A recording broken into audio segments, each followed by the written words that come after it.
فيغفر لمن يشاء ويعذب من يشاء، والله على كل شيء قدير. آمن الرسول بما أنزل إليه من ربه والمؤمنون كل آمن بالله وملائكته وكتبه ورسله لا نفرق بين أحد من رسله وقالوا سمعنا وأطعنا غفرانك ربنا وإليك المصير. لا يكلف الله نفسا إلا وسعها، لها ما كسبت وعليها ما اكتسبت.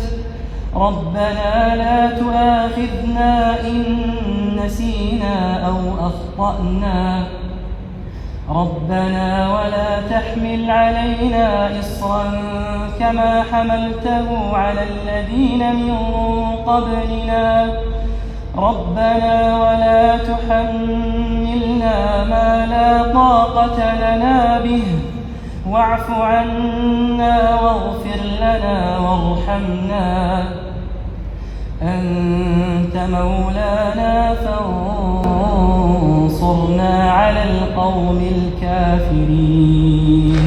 ما شاء الله.